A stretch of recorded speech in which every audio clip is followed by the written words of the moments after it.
Welcome to PENSARE Basketball Live, and what has become a routine occurrence, the Toronto Raptors get blown out again. They led by as many as 33 points in this game. It wasn't particularly close to begin with. It certainly ended up a little bit closer, largely due to the third stringers. And this is tough. This is tough. What can I say that I haven't already said? It's the process, it's the tank, it's development. But I think we need to talk about scheme a little bit, right? Because obviously, if you're trying to develop a great defensive team, routinely getting blown up by 25 to 30 points, especially to a team that has just in the last few games lost to the Brooklyn Nets and the Utah Jazz, teams that ultimately you are in the same realm as right now, it does feel a little bit discouraging. I'll leave it at that. It feels discouraging, right? This is definitely not this is definitely not where we're going. But like the Toronto Raptors started this game out with a lot of energy and a lot of force. In the first half, the starters, when they played together, they did win their minutes. They end up losing, I believe the starters were -9 by the end of this game, and you get blown out, right? There were a lot of lineups that didn't work for the Toronto Raptors. There was a lot of issues. The Toronto Raptors did have Emmanuel Quickley, RJ Barrett, Grady Dick, Scottie Barnes, and Jakob Poeltl together for the first time in, I believe, 10 months. This is the first time we've seen this lineup in a really long time. And of course, right, this is what everyone has been talking about. Just wait till this team gets healthy, then you'll see. And that was the wrong take. That was the wrong take. You know, you can preach the health and all that stuff, but the truth is, when a specific 5-man unit hasn't played together in a really long time, they're going to need some time to gel. And I'm sure that Darko Rajakovic is going to talk about that. That this unit is going to need some time to work together. And perhaps that was what went into thinking when he put all of them on the bench together, right? We saw a lineup come out in the second quarter, I believe, without RJ Barrett, without Emmanuel Quickley, without Scottie Barnes, and you're like, what are we doing here? Are we trying to lose this game? And of course, on cue, you lost it right there, right? And let's just take a look at what happened in this game. We'll talk a little bit about scheme. We'll talk about what Darko Rajakovic is hoping to accomplish with this roster. We'll talk about whether, Scottie Barnes. I mean, hey, here's a fun stat for you. Actually, let me just start with this because I feel like Raptor fans need something to hope on to right now. Giannis Antetokounmpo averages over 32 points per game, right? Today he had 12. Giannis Antetokounmpo has not scored less than 20 points once this entire season. He is a bucket. He is a player who pretty much scores 25 points when he wakes up. Giannis over 30 points, over 28 points is one of the safest bets in sports betting. The fact that you held this guy to 12 is actually pretty much a miracle. And yeah, you could say the hand injury, him bleeding all over the place, might have had something to do with it. Sorry, 11 points. You held Giannis to 11 points. I apologize. 12 was what I said. 11. He has not scored under 20 once. Doesn't matter who he's played. Doesn't matter if it's against the Thunder. It doesn't matter if it's against the Spurs. It doesn't matter how much length there is inside. The Toronto Raptors are such a god-awful defensive team. How is it that they were able to hold Giannis Antetokounmpo to 11 points and only 8 shot attempts? That is probably the most impressive part. The fact that they only held him to 8 attempts. Of course, Scottie Barnes was a huge part of that defense. I think Jakob Poeltl and RJ Barrett and everyone participated in doing that. Damian Lillard did not kill you tonight. 16 points. I mean, sorry, Brook Lopez did not kill you tonight with the stretch threes. I mean, he had a really good game. Damian Lillard did have 25 points. It was the 3-point shooting that killed him. It was the threes they made. They couldn't miss. They shot over 50% from three, and it was the threes you didn't make. The Raptors got beat in the first quarter, the second quarter, the third quarter, and then they tied the fourth quarter, largely due to the third stringers coming in. One would wonder, why don't guys like Jonathan Mobo and Jacoby Walter get a few more minutes, given that they are competent defenders? Why do you insist on playing undersized consistently? Why is Jamal Shed ahead of Davion Mitchell, even though I am not complaining about that at all right now? Okay. Why has the defense looked so terrible with Kelly Olynyk on the court since he's come back? And why has he somehow still jumped Chris Boucher in the lineup? I mean, certainly you can make a case that Chris Boucher has been marginally better than Kelly Olynyk this year, but Chris Boucher is not playing, Davion Mitchell is not playing, Jonathan Mobo is not playing, Jamison Battle is not playing, and you kind of wonder why, because those players had contributed positively for you. Grady Dick had another really cold shooting night. He has hit a wall. They say rookies hit a wall, the rookie wall. Well, Grady has hit the sophomore wall. His jumper is just dead. Like right now, his jumpers are dead. They're short, and he's exerting himself quite a bit on defense. He's not being particularly successful. I hated this game from Emmanuel Quickly. I absolutely detested this game from Emmanuel Quickly. I thought he took a lot of really crazy shots. I think his overall playmaking and floor game was not great. I didn't love that transition three that he took, which was like a 4-on-1 fast break. Man, if you take that, you better make it. You can't get blocked from behind. That was crazy. Nice to see RJ Barrett back. Very competent box score game, 25 points, 9 rebounds, 5 assists. He really got on the glass. Scottie Barnes did not get on the glass. 32 minutes, 2 rebounds. When's the last time you saw that? That doesn't happen very often, but it happened largely because he was pretty much face guarding Giannis. He took this challenge like he's taken a lot of challenges like this in the past, right? There was a game against it was the Warriors last year where he matched up one-on-one against Steph Curry, and he held Steph Curry to like his worst game of his life at that point. There was a quarter where he matched up against Jokic, and I believe held Jokic either 0 or 2 points in that fourth quarter. This guy just relishes shutting down stars. Occasionally, he just does it, and it's like he'll put full force energy into doing that. And tonight, job well done, because I thought Scottie had a really competent game overall. 5 turnovers notwithstanding, a really stupid backcourt violation. There was another backcourt violation where Scottie throws the ball to Jakob. It slips past Jakob. RJ is right there to grab it, doesn't grab it, grabs it in the backcourt. Like, why let that ball dribble over the half court line? The Toronto Raptors are a mess right now, a real mess. And I would fully understand that you have completely checked out of this game. I mean, I got to tell you, I was supposed to go to this game. A big, big shout out to Thomas, who gifted me tickets to go to this game. And I told him yesterday, I'm not sure I'm going to be able to. My dog passed away. I'm just not in the mood to be going out. And I made an executive decision around 2 o'clock today. I was like, you know what? No, I don't want to go to this game. I have a feeling it's going to be a blowout. I also have a feeling I just don't want to be out right now. It has nothing to do with the Raptors. It was more just a personal choice. I didn't really want to go with who I wanted to go with. And yeah, I mean, I got to say, sitting there, I feel for everybody who went out today. I really do. I have a great deal of empathy, because right now you're not being treated to great basketball. You're being treated to a scrimmage. You're being treated to what is equivalent of Metal Gear Solid VR missions. Okay, that's what you're watching right now.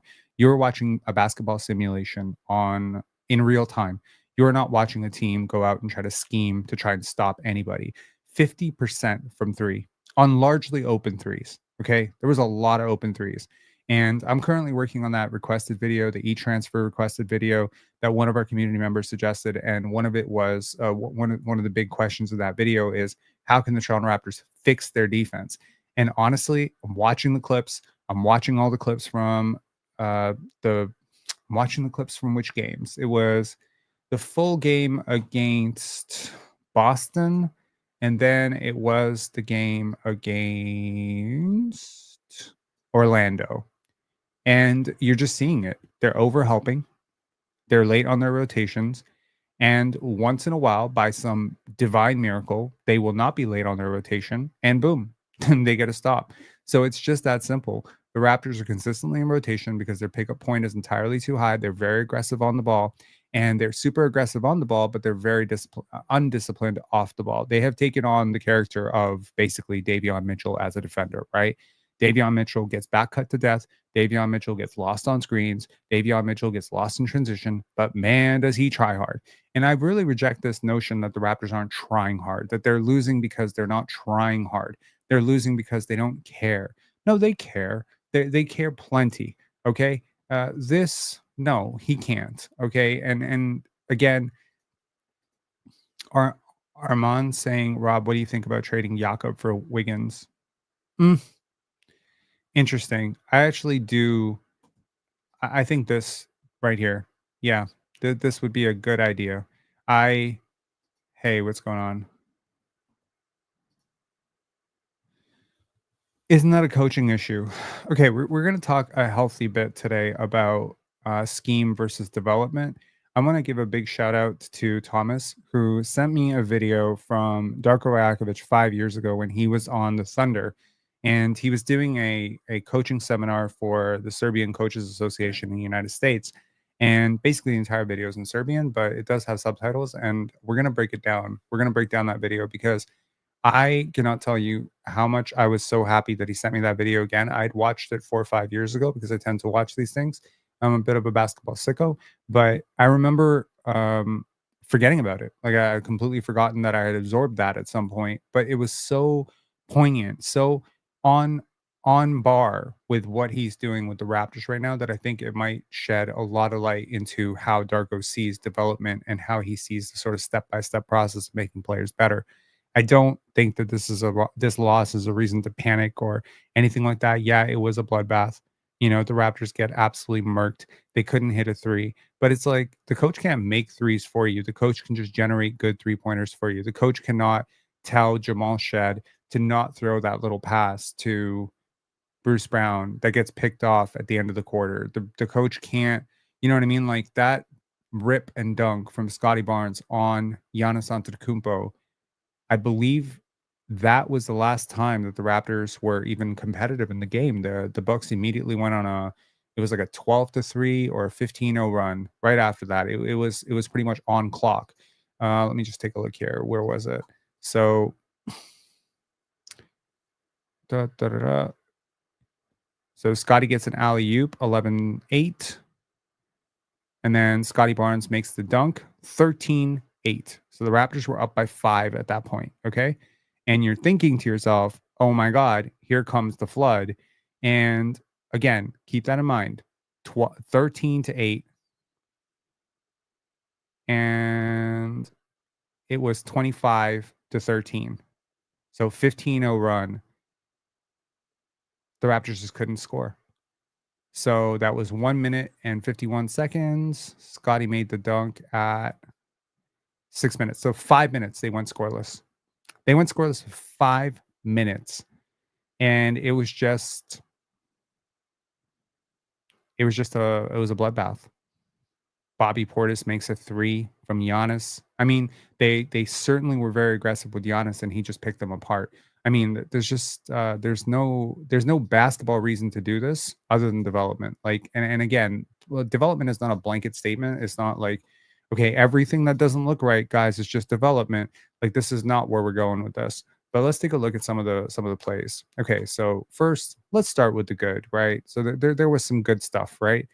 Okay, so first of all, Scotty rips Giannis here, right? This was just freaking awesome, really pressuring up. Again, some people think this is the best player in the world.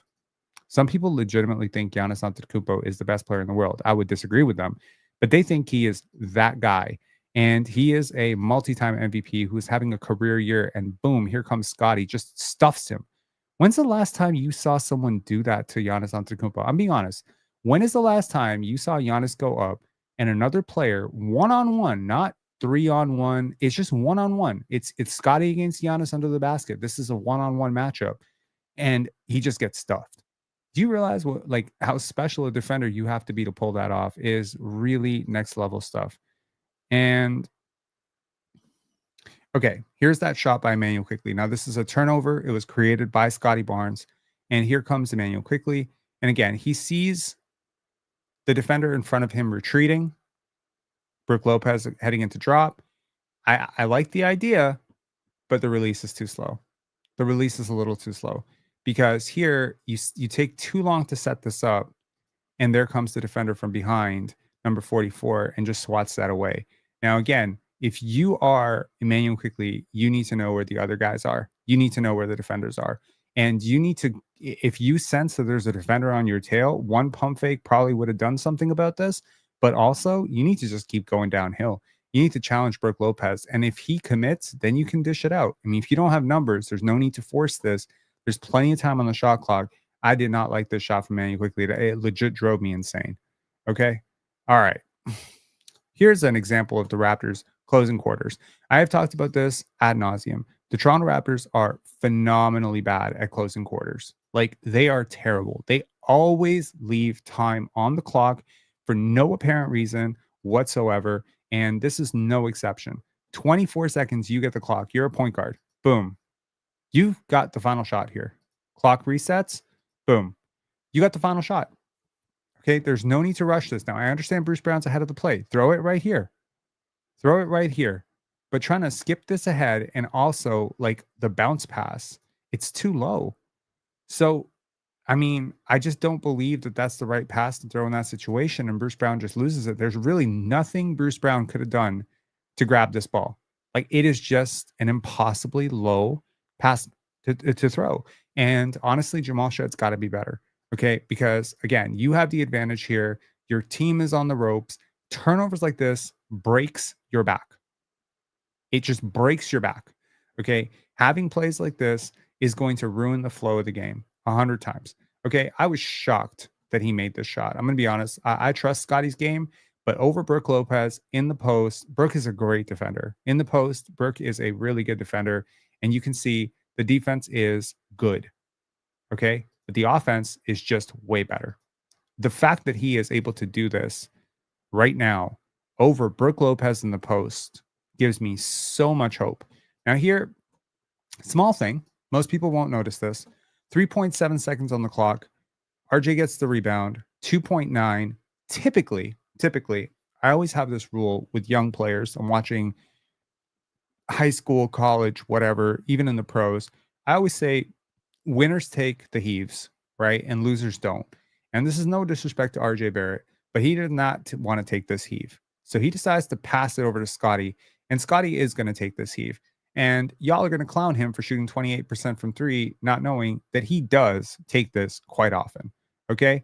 That is a selfish as fuck thing for RJ to do. Like you realize that you have the basketball to pass it with 2.9 seconds. It's possible he didn't know what time was on the clock. I doubt it. I think it's more like one of those, hey, you take it, but you're wide open. You have the basketball. You grab the rebound. Why are you forcing the other person to take that heave? I don't know, man. I mean, say what you want about Fred VanVleet. He always took the heaves, right? Here's another one. Scottie just, man, like this is so impressive. This is just such an impressive move. One step, like fallback. That is like some KD, like Dirk Nowitzki shit, you know? Here's another one from Scottie, and just really great. Sucks Brook Lopez out of the paint. Bobby Portis overreacting. Clearly, the defender is not going to be able to stop him. And these two are committing. They're overcommitting, and Scottie is not going to miss this. The minute I saw this, I'm like, it is obviously going right over these two defenders. Now, the important thing here is he doesn't project this, so it's not going to get tipped off. He's not going to send this super high, so Jakob is not going to have a difficult time getting it.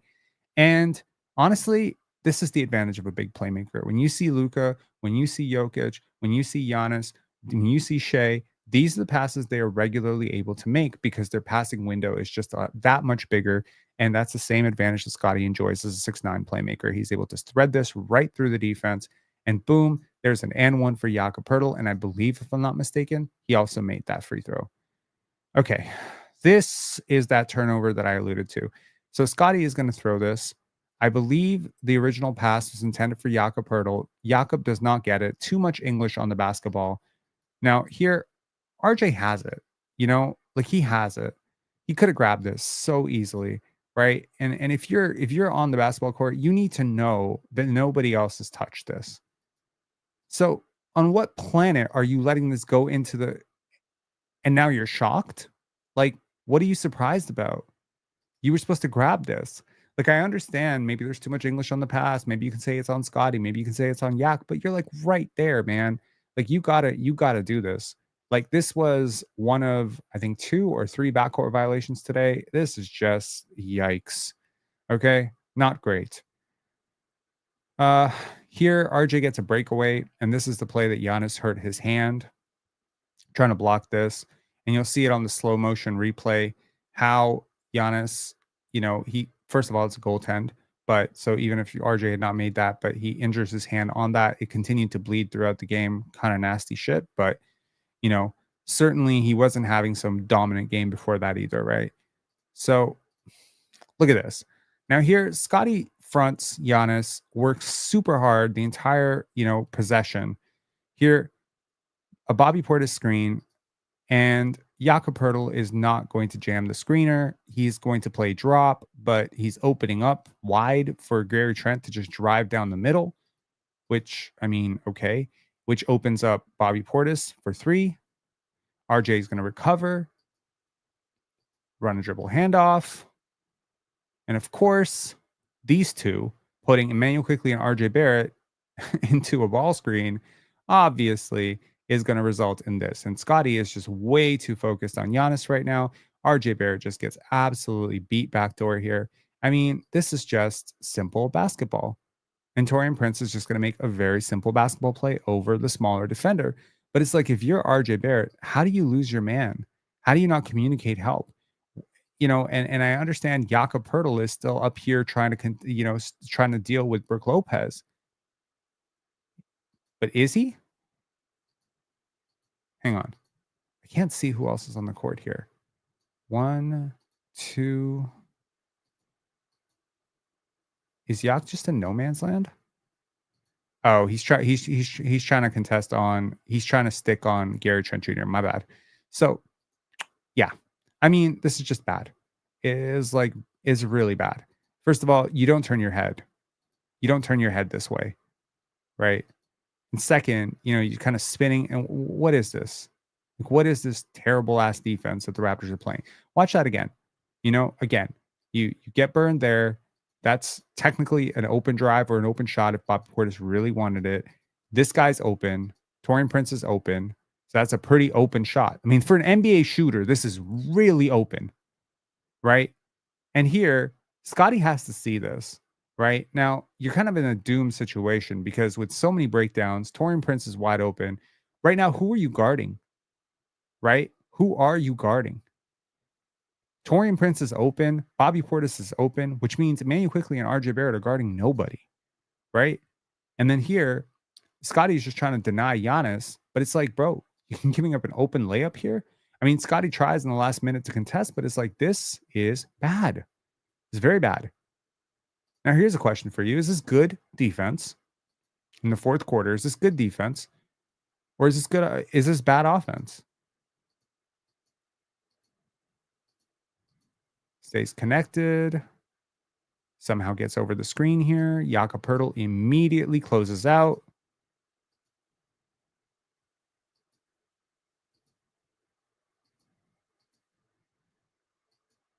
RJ dies on another screen. Meets Taurean Prince anyway. Jakob Poeltl recovers in time. And before the pass is made out, they force a travel. Is this bad offense? I think this is bad offense as opposed to bad defense because Brook Lopez is still wide open. And if Taurean Prince just makes a simple pass, you're giving up something. Okay. Now, okay. This is just terrible defense by Scottie Barnes. Honestly, Raptors down 31 points at this point. I'm not really sure what kind of compete level you're expecting. Emmanuel Quickley doing a whole lot of nothing at this point, just reaching into what are we doing here? Like, do you see anyone being stopped right now? There's a wide open pass to Taurean Prince. You're not really denying that at all.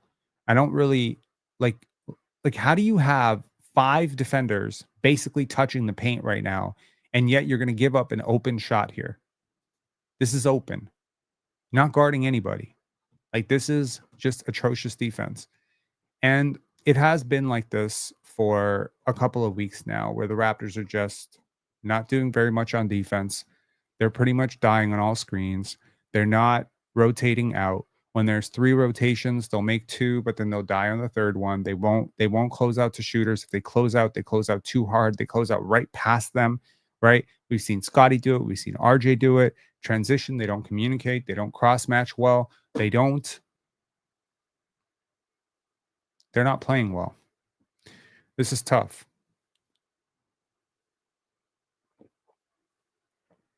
So, a couple of things that I think are worth noting.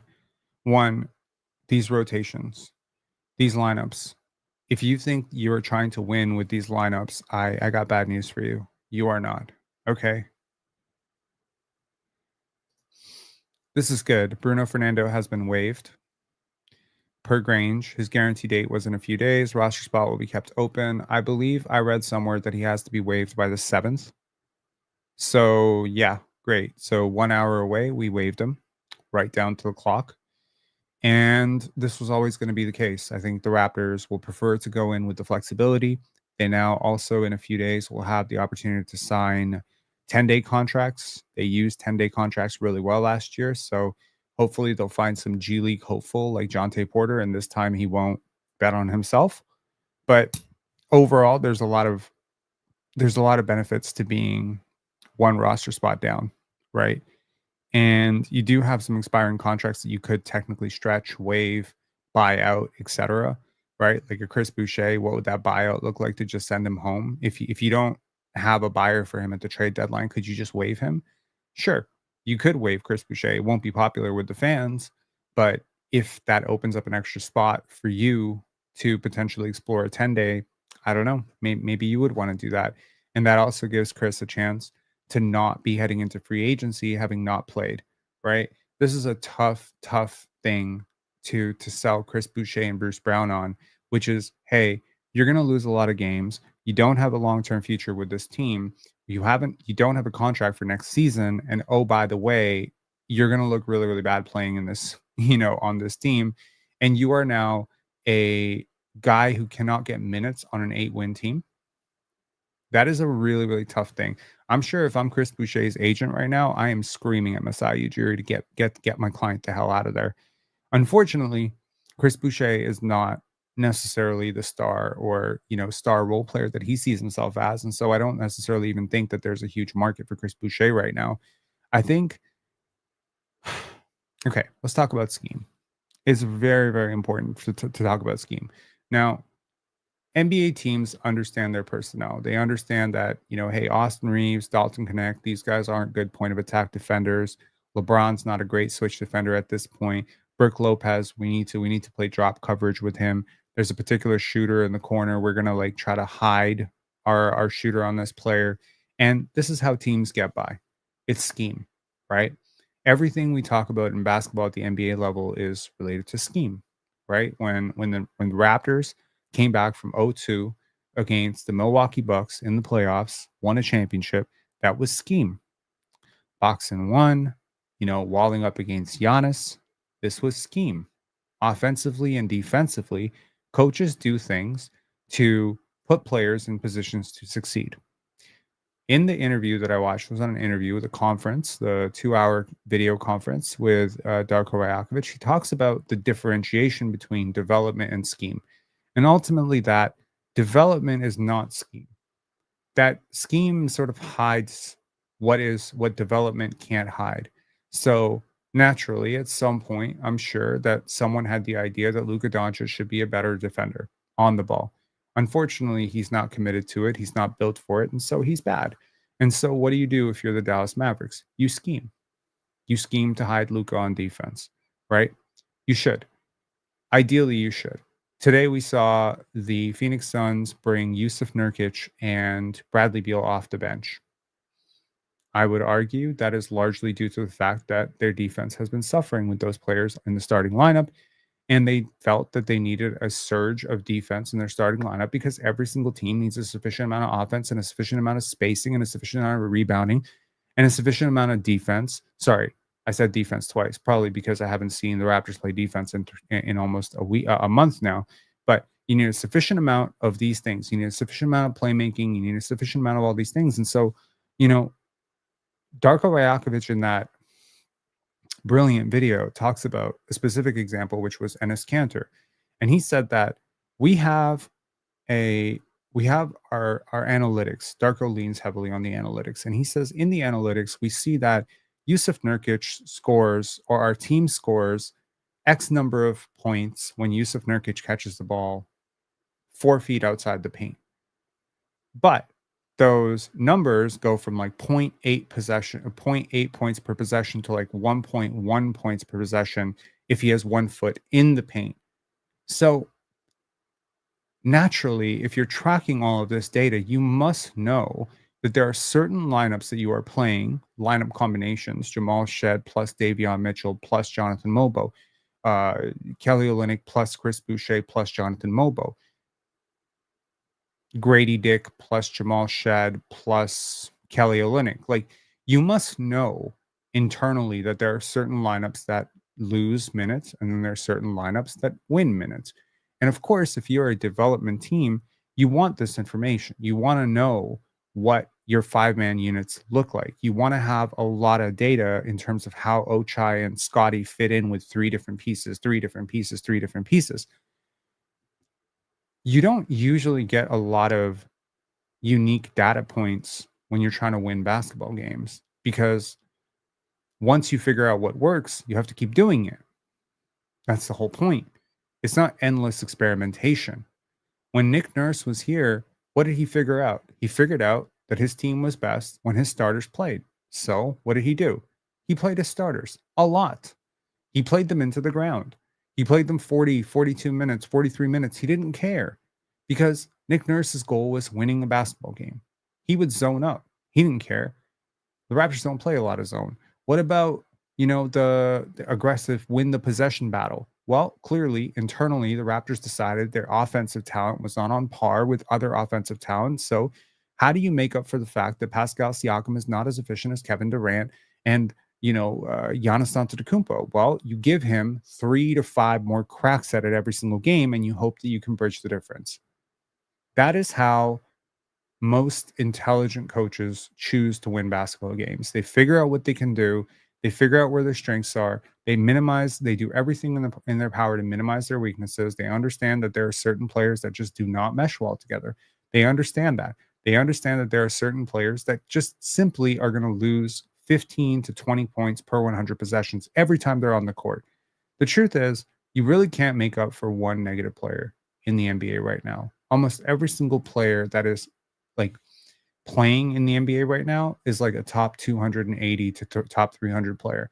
There are very few players like Isaiah Collier, Jamal Shed, Jacoby Walter, Johnny Furphy. Like, there are very few players like this that get regular rotation run. Very few. And it is largely due to the fact that it is nearly impossible to make up for a non-player. Like, it's almost like playing 4-on-5 all the time, right?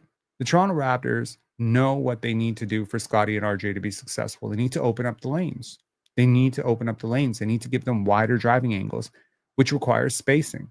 So what do? They consistently play Davion Mitchell and Jakob Poeltl out there and say tough shit, right? Scheme masks a lack of development. Scheme helps you win when development can't. Putting Grady on Jalen Green at 42 feet without a help side rotation coming to back him up and saying sink or swim, buddy, is not designed to work. These are not these are very intelligent people putting players in positions to get better. Now, one of the things that Darko talked about a lot during that seminar was how he develops players through this 6 steps process, and we'll break this down tomorrow. And I thought that it was so interesting how much he talked about the activation of the mind. He talked about doing drills and one perfect repetition. He talked about how much of the work that the fans don't see is done behind the scenes. So if you think that these coaching sessions and these film sessions and these play groups are all like, hey guys, you're doing a great job. That was amazing getting blown up by 30. I don't think it's anything like that at all. I really don't. The Raptors have picked the direction. The direction is losing. They've decided to lose basketball games. And while you may feel a hell of a lot better when they were losing by 2, 3, 4, the truth is, most of us, once it became clear that the Raptors were not healthy, I think most of us just kind of figured out that it would be better to lose than to win. At some point, I mean, I mentioned it before the season started. There's a point in the season, there's like a mark or a record that you hit. May that be 5-20, 6-22, 7-25, whatever that record is, you have to pick that record and that date and just stick with it. And then you have to go all in. You just have to go all in on what you're doing. Now, there's a way to tank that is really bad, which is you rest everybody who's good. So you don't get Scotty on ball reps. You don't get Grady defensive minutes. You just tell them, "Hey guys, we're losing. Take a vacation." Well, how does that helping? That's not helping anybody, right? But take a look at when you have a chance, take a look at Scottie Barnes' shot chart last year and take a look at his shot chart this year, and you'll see something very interesting. There's a super hot zone, I believe, in the left corner. Last year, a large chunk of his threes and a very efficient group of his threes came from that corner. This year, he's just not there anymore.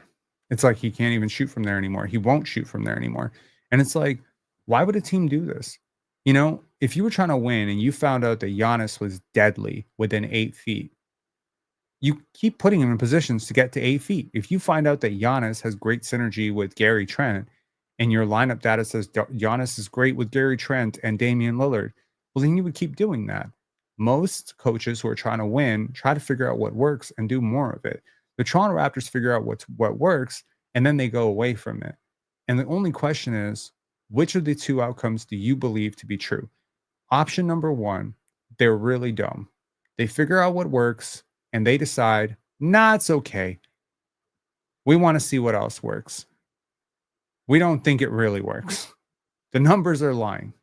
Or do you believe that they see what works and they say, nice, good to know. Let's figure this. Now let's figure out the next thing. Now let's figure out why this other thing doesn't work. Let's try to get as many data points, as many lineup sets, as much information about these various lineups. Let's figure out how well Jacoby and Grady play together. Let's figure that out. Let's figure how well Grady anchors a second unit. Let's figure out how well Scotty anchors a second unit with three non-shooters. Let's figure out how well Scotty anchors a unit with Emmanuel Quickly and three non-shooters. Let's figure it all out. Like, let's have all this data because at the end of the year, all that you'll have left of this season is tape. All you will have is tape and data points. You'll have data points about how many points Scotty scored out of the left block, how many points he scored out of the right block, how efficient he was from within 3 feet, 8 feet, 10 feet, left block, left corner, right corner, above the break, in transition, pick and roll ball handling. You're going to have all that data and you're going to see how much more effective or less effective it was when Kelly was the roll man. You're going to figure out how much more effective a double stagger screen is with Kelly and Yak versus Kelly and Ochai. And you're going to have all of that data and you're going to be able to crunch through it and you're going to be able to make smarter decisions. Whereas most teams out there, they're not going to have that much data. They're going to have an oversample of their best lineups because they didn't really choose to play their worst lineups. That's how I'm choosing to see this season. I don't know if you're choosing to see it differently. Let me just take a look at a super chat here from Recruiter Dude. Recruiter. I'm so sorry, bro. Please sim to the lottery. I can't take anymore. Oh man. Okay. I feel people like Recruiter Dude. I'm not laughing at you. Please understand. And thank you so much for the super chat as always. You've been spamming $10 super chats like for the last 2 years, and I can't tell you how much I appreciate you, man. And I feel for you. I do. I really do. And to everyone out there who thinks this is going to be an endless process of just being terrible all the time, believe me, it's not that bad. It's not that bad, man. Like y'all think like, hang on one second. Why am I blurry? What is going on? My camera is tanking. There we go.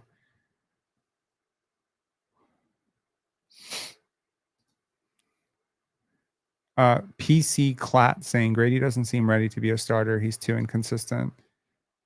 Well, who said he was ready to be a starter? I think I was preaching early in the season or before the season started that Ochai or who's it, Ochai or Jacoby should start over him. But honestly, I'm perfectly happy with him starting. It's great for him. It's really good. He's one of your foundational pieces, right? Ochai's D has been very disappointing, bro. I don't think his defense has been problematic. I just don't think that it's great. And people billing Ochai Agbaji as a defensive stopper need to stop it, right? Yes, the Knicks did lose to Orlando. It is worth noting, however, that I believe I'm positive actually the Knicks did not have Karl-Anthony Towns, but the Magic didn't have like their entire starting lineup. So I mean, it's not an excuse. They did it at the Knicks went into the Garden and beat the Knicks. Sorry, the Magic went into the Garden and beat the Knicks. So yeah, I mean, kind of a shameful day for everybody involved. Maurizio Arena saying Darko is a mad scientist, poor coach strategy, poor planning, poor development, starters and bench players regressing offensively and defensively. Okay. I mean, calling Darko a poor development, like, I mean, that's crazy to me. No, man, I think you need to look around at the league. You really do. You need to look at some of the teams around the league. You need to look at Robert Williams coming off the bench, uh, Jeremy Grant occasionally coming off the bench. I mean, Malcolm Brogdon's coming off the bench for the Washington Wizards. Jonas Valanciunas coming off the bench for the Washington Wizards. I'm not even trying to gas up the Wizards. I'm just like, there was a game I watched the other day where Corey Kispert, Jonas Valanciunas, Kyle Kuzma, and Malcolm Brogdon came off the bench for the Washington Wizards. And you have this feeling you're like, Malcolm Brogdon would be like starting for us. Jonas Valanciunas would be like on par with Jakob Poeltl as like the best center on our team. And I mean, if the gap between Jonas and Jakob is off defensively, I mean, it hasn't been a huge gap. Jakob has been terrible defensively for most of the season. So it's just like you have these middling pieces and they're just not very good. And the good news and there's bad news. The good news is you're going to be able to potentially do something positive in the trade deadline, like in a few days. Sorry, not in a few days, in a month, because the trade deadline is February 6th, right? So you have from now till February 6th. So you have 1 month until the trade deadline, and I believe deals are going to start coming off. And the Raptors are one of those teams that I believe $9 million under the luxury tax, so they will be able to take on some salary potentially to help out a team that's in a bind. I think they'll be able to take on some salary. There's also the potential that they're able to ship off one of these contracts for a longer term contract. I think something really good happened in the league tonight. We're going to take a look at it for a second. I believe the Chicago Bulls won over the San Antonio Spurs, and that was a crazy outcome, but it did happen. And I think that's great because there's a lot of teams that are kind of in our vicinity, if you would say, for a tank. And the Chicago Bulls are one of those teams that are not tanking for whatever reason, even though they have been shopping, Zach LaVine and all that stuff.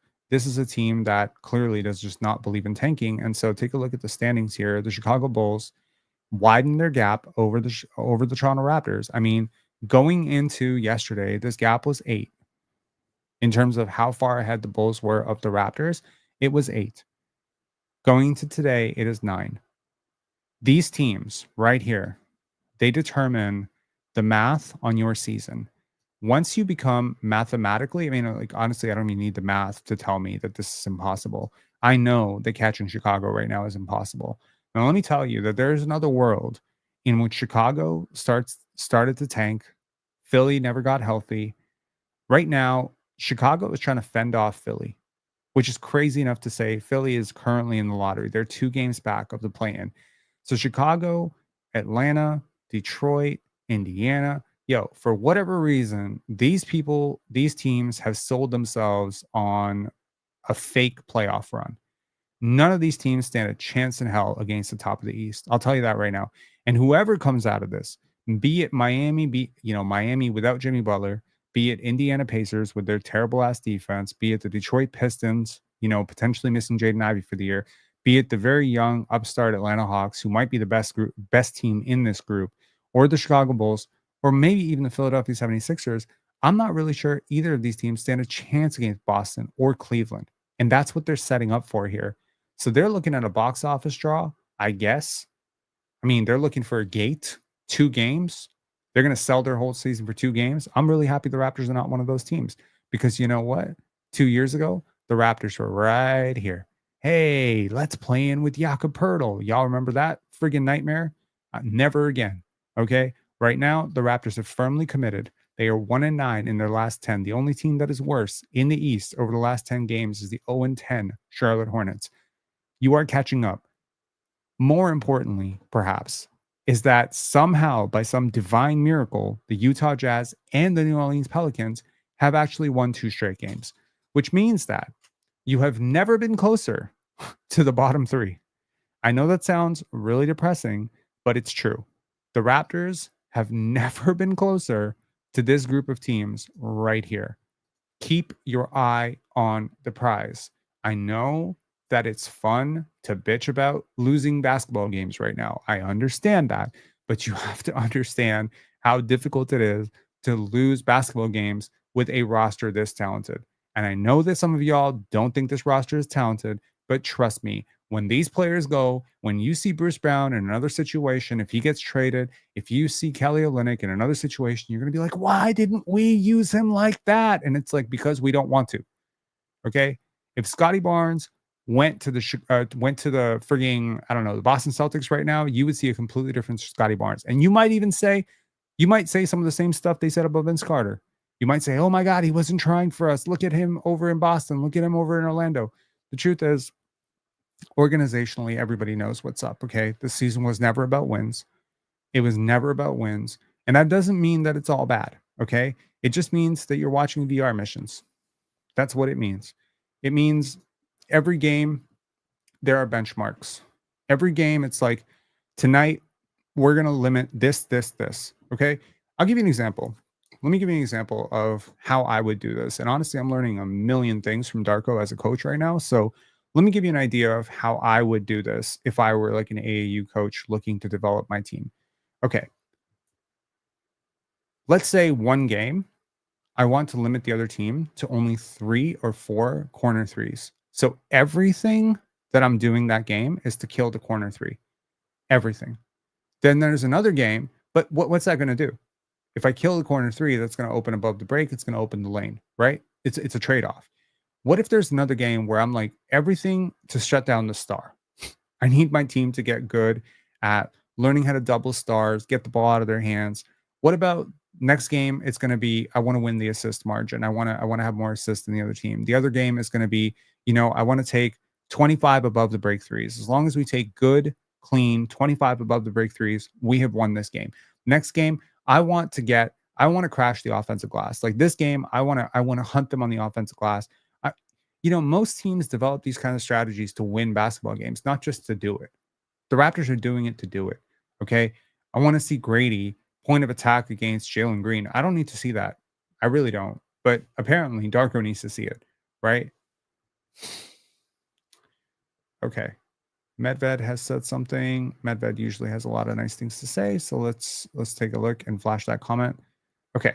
Real quick. Notice Scottie took a more diplomatic and less boisterous approach to reactions to calls and discussions with refs, says James Barron.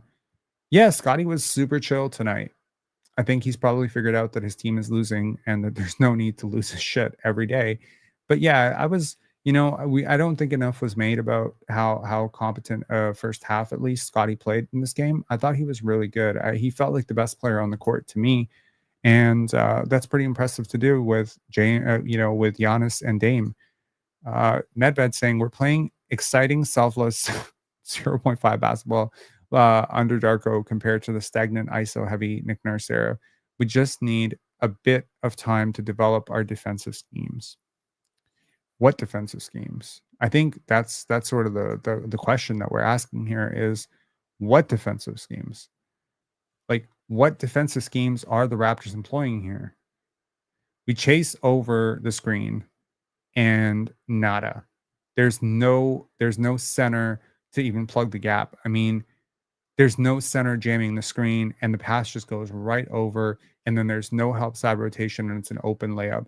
You help off of a shooter and you completely cascade the issue by leaving another shooter wide open, right? You cheat off of the corner and then you're kind of like sitting there like that Bobby Portis play on the Bobby Portis turnaround. It's like, what is Emmanuel quickly doing there? At any point that the other team scores, Look around the court and see how many different openings there actually were. On almost every time when there is a score against the Raptors, you can guarantee that there's a corner shooter wide open. There's a passing lane that is clear as day to, one pass away to a shooter. There's probably a driving angle or a cutting angle for somebody. Like, it's just leaky. Is the best way I can say it. It's leaky. No coach in the world would would design a defense this way, right?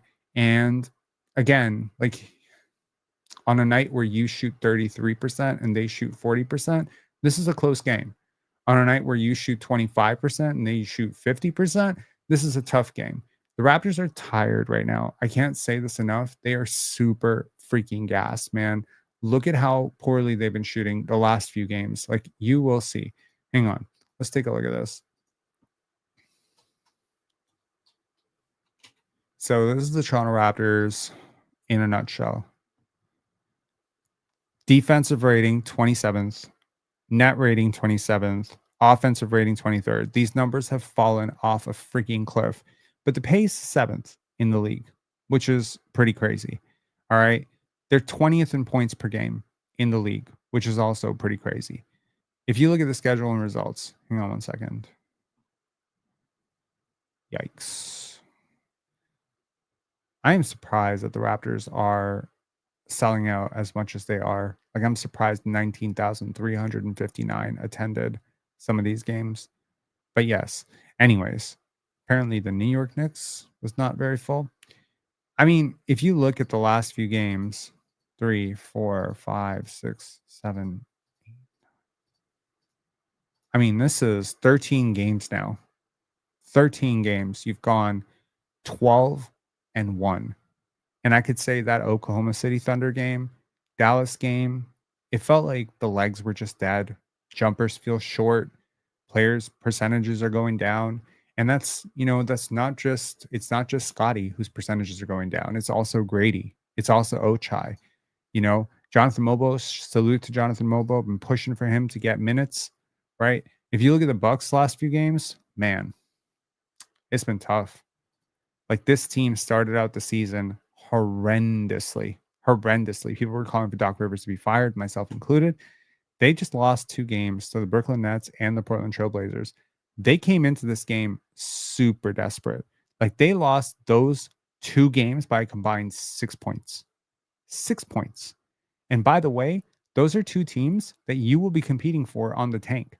So in a little mini series of Boston's tour through the lottery, you just won, and the Brooklyn Nets and the Portland Trailblazers just lost. You just don't feel that way.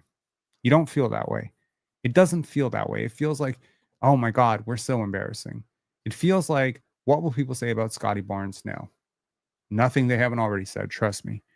It feels like, is this ever going to end? That's what it feels like. And I'm asking you to get out of your feelings. I'm asking you to think this one through instead of feeling this one out. Okay?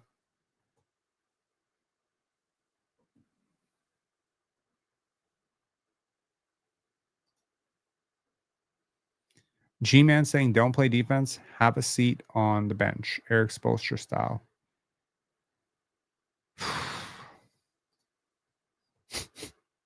Vegan Grass saying, people got to see Scottie's dunks. Totally worth it. I mean, if you think 200... Okay. Being gassed is not an excuse. Every other team plays in the same league. See ZOL 123. This is what you don't understand. The Raptors are more gassed than other teams right now. They're a young team. They practice a lot. They pick up very, very high. They have worked themselves into the ground. They have played well over their heads. And right now, you're paying for it, okay? The truth is, the Raptors, I think in the first 14 or 15 games, almost every game, they beat the over-under Vegas set for them, right? Which means they were exceeding expectations. Even when they were losing games, there was a game that they were supposed to come out and lose by 13.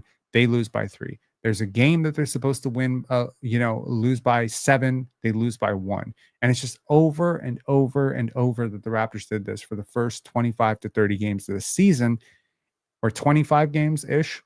And, it felt good. It felt like, oh, I can imagine This is the point that I'm saying, the feelings versus the facts. The fact is, it doesn't matter how much you lose by. You lost, you lost. There's losses that make you feel better. There's losses that make you feel worse. But at the end of the day, if you're counting wins and losses, that's all it is. It's just wins and losses, right? That's all you care about. In the end of the day, it doesn't matter. Obviously, you prefer to lose a little bit closer, but the way that you were losing closer, you know, is burning you out. It's burning you out. This is not a team that looks fresh out there. This is not a team that is dancing with the basketball. This is not a team that, and I mean, look, there's plenty of ways to burn your team out. You can play your starters into the ground, or you can rest your starters quite a bit. You can have a lot of injuries. You can have zero cohesion in your starting lineup. You can play 14, 18 different, starting lineups in the first 40 games. You can have a lot of practices and play groups, and you can play this crazy pressure style defense where everyone is just darting into nowhere and rotating 100 times to get nothing.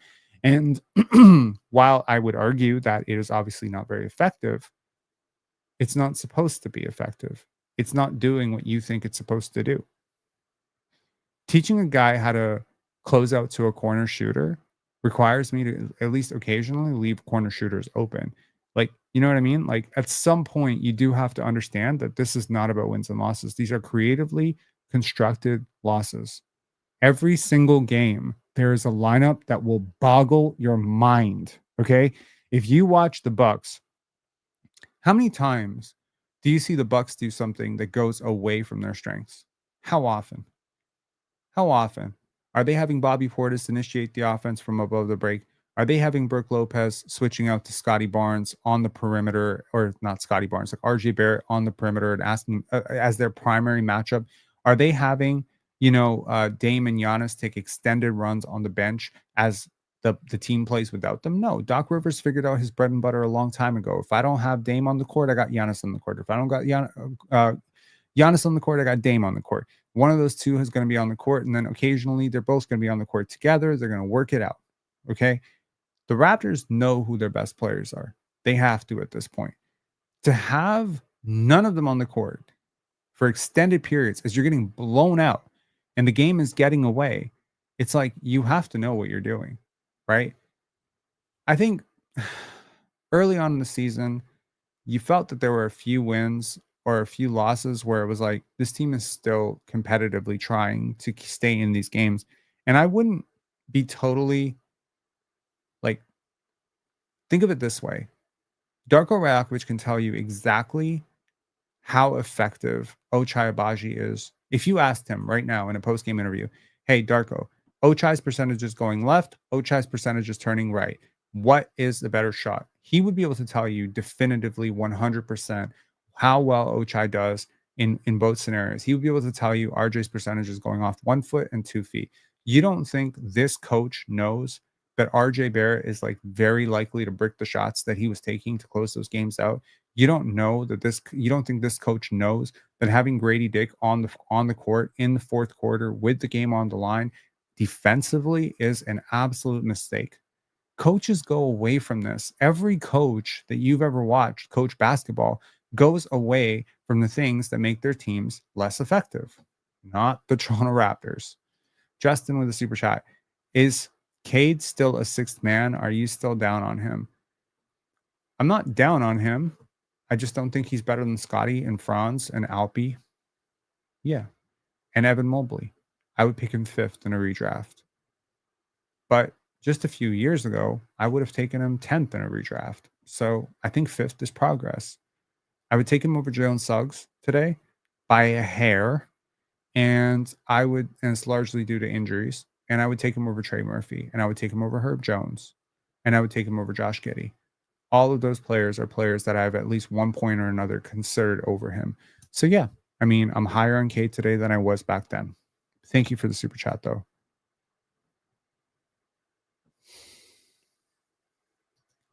Donating for a petty comment is wild. Hey, man, we'll take it. We will take it. All right. Is there anything you guys want to talk about specifically? Maurizio Arena is saying, play a respectable, competitive, professional starter bench lineups, rotations to win maybe one or two consecutive wins. Show your loyal fans are willing to win at all costs. Fuck the loyal fans. No offense. I mean, I don't think I've sworn in this one. Fans expect more.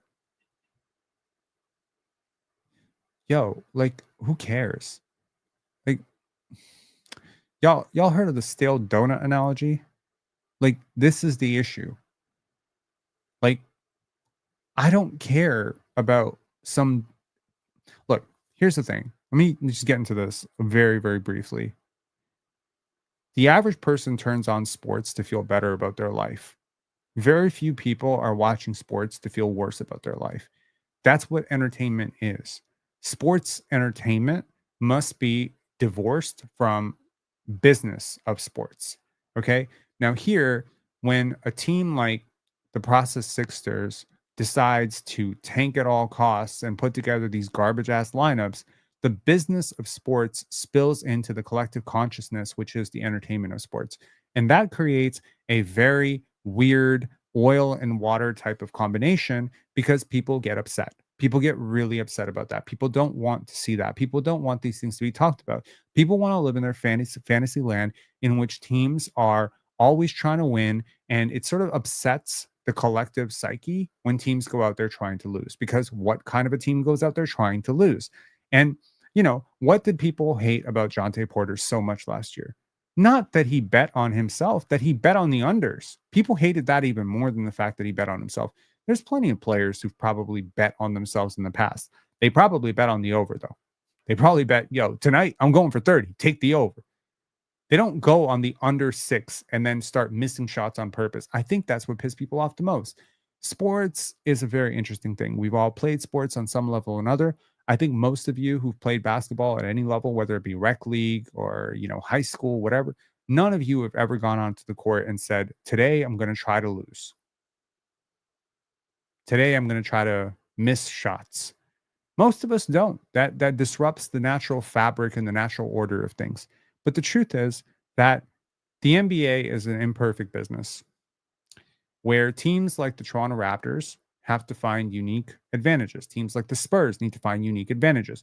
Those advantages are found in drafting and developing because you're not a free agent destination and you are in one of the worst tax situations. You are in the midst of a depression and your prime minister just fucking quit. I'm sorry, resigned, stepped down. How do y'all feel about that, by the way? Just kind of curious. So you gotta look at this from the perspective of the business. And the business is that the OKC Thunder and the San Antonio Spurs are the right model. That is the right model. And you have taken a person who is very familiar with both models, which is Darko Rajakovic, and you have plugged him into your system and said, do that here. Memphis is also the correct model. Memphis drafted John Morant, Jaren Jackson Jr., and Desmond Bane. Memphis did not sign those players. They have executed smart trades. Memphis is a successful basketball team. The OKC Thunder did not draft Shea, but they did draft Jalen Williams.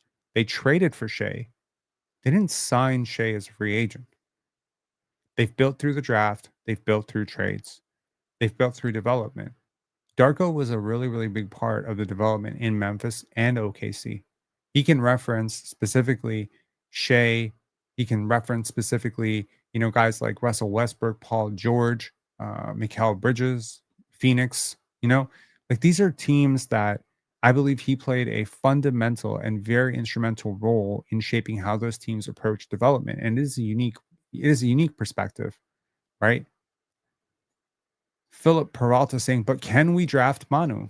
Can the Spurs draft Manu? Can anyone draft Manu? 57th overall pick. I mean, maybe if Ulrich becomes a really, really great rim protector, maybe he'll come close to it, but I doubt it.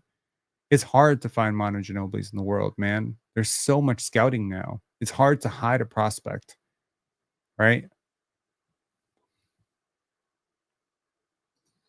G-Man saying, thank God Trudeau is done. Sure.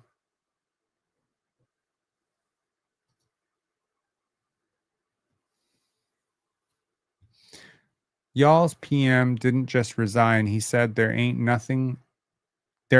gonna be nothing happening for 2.5 months while the country gets destroyed by tariffs. Yes. Canada is in a little bit of trouble. MJAD saying feels like Darko is fitting players into a scheme rather than scheming to their individual strengths. To me, it feels like it's less about player development and more about how Darko wants to play. Well, that is something that he addressed in the video as well. You know, he specifically talked about how certain players need to fit into how the system that they're employing. So I can guarantee you that a big who cannot pass, who has not shown passing chops, has no role in Darko's offense, which is why Chris Boucher is just not going to ever be a part of this. Like, he's never going to work. Bruno Fernando was never going to work long term. Like, the only players who have a chance are Ulrich and Mobo and Kelly and Jakob, because they can pass. They can play make out of that position. That entire system requires that player to be a highly intelligent creator. And so that's how you're going to do it. You know, you can see how players like Jacoby Walter are going to fit into this. Like, there's a very fun season of development ahead for the Toronto Raptors, and I believe more so than anything is the summer. Y'all paying a lot of attention to the games because we're not watching the practices, we're not watching the play groups, we're not watching these film sessions. But there's a lot of work that's been going on behind the scenes. If you want any more insight into this, definitely check out the last video, which was the Raptors tank design is perfect. I worried. Honestly, about this game, I did worry. I got to be honest. Like, we walked into this game, I was like, might the Raptors feel that pressure and just come out and try to win this game? I'll remind you, they beat the Brooklyn Nets, and then the Brooklyn Nets went out the next night, and then they beat a pretty good team. I don't remember who they beat, but they won the next night. So I believe they beat the Bucks. I think that might have been the Bucks. So it's like, you beat the Nets beat the Bucks beat you. Now what? Right? But it's like, you almost got that win back that you gave up to the Nets. Like, you have to think of it that way. You got the win back. Did he watch RJ's post game yet? Nope, I haven't. So let's turn that on. I could use a break from talking. That would be great. Hang on 1 second.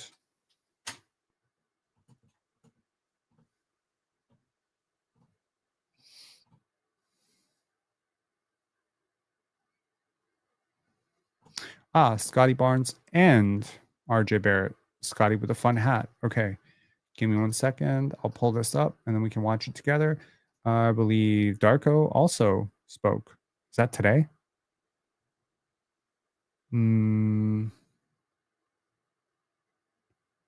Yes, it is today. Gotcha. Okay.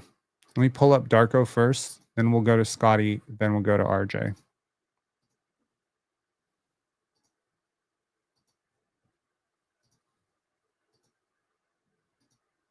You talked probably about needing to get some information to base on. What did you see that can help you going forward?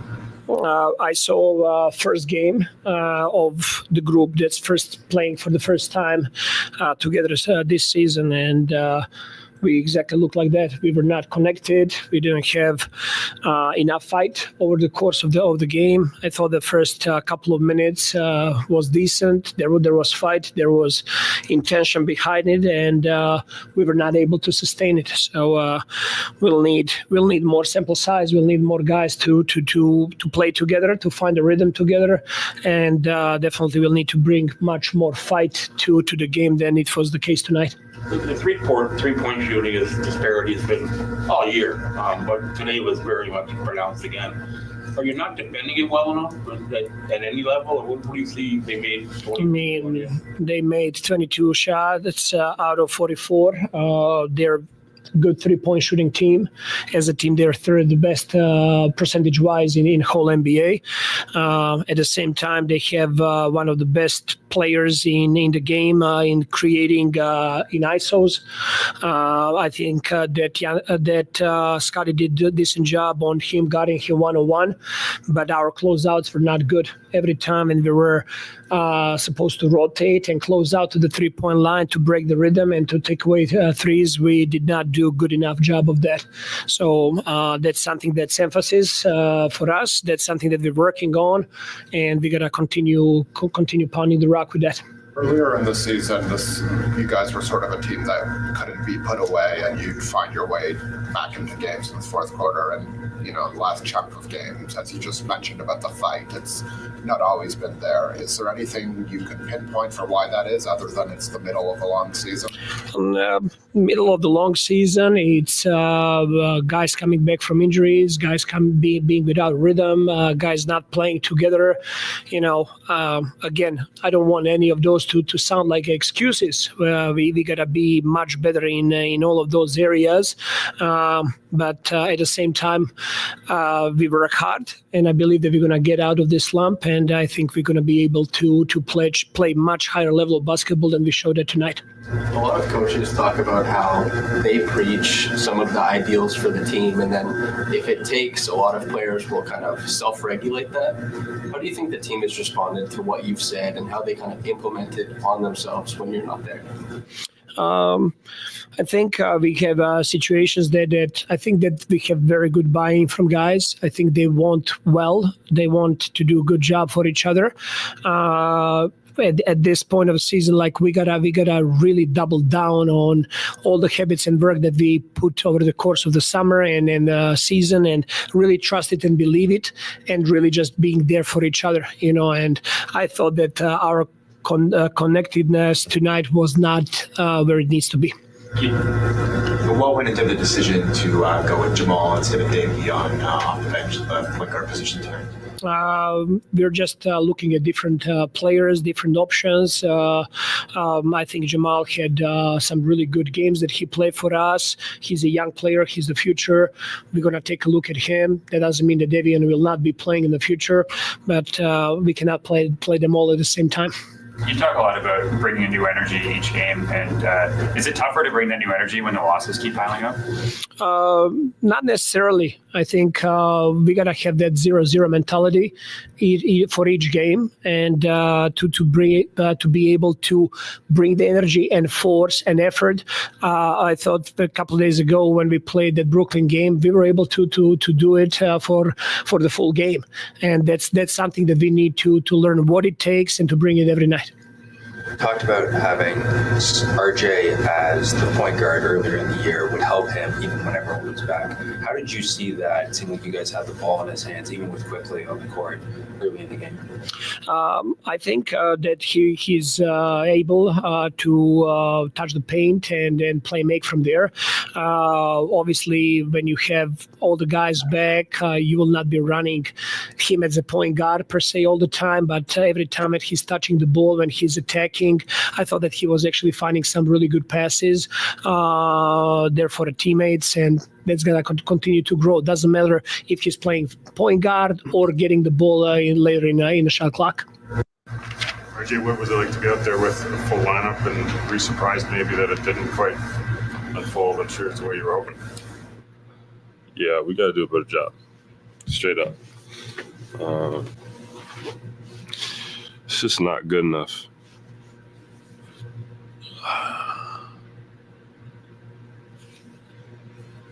It's not good enough. Nah, it's not good enough. Go ahead. How did you feel? You got to feel for the guy. You can feel it. You can feel his frustration. He was really frustrated in this game. There was a particular play I remember. I don't know if y'all give me a W if you remember it. I didn't snapshot it because I felt like it would be considered RJ criticism, but there was a play where someone was in his lane to drive and he stomped his foot so loud just to get out of the way, and then he drove and he took it. Yep. Yeah, y'all saw it. Yeah. It's not fun to lose when you've been accustomed to winning. Yep. With your win, with playing in game action, as you would expect, I was a little.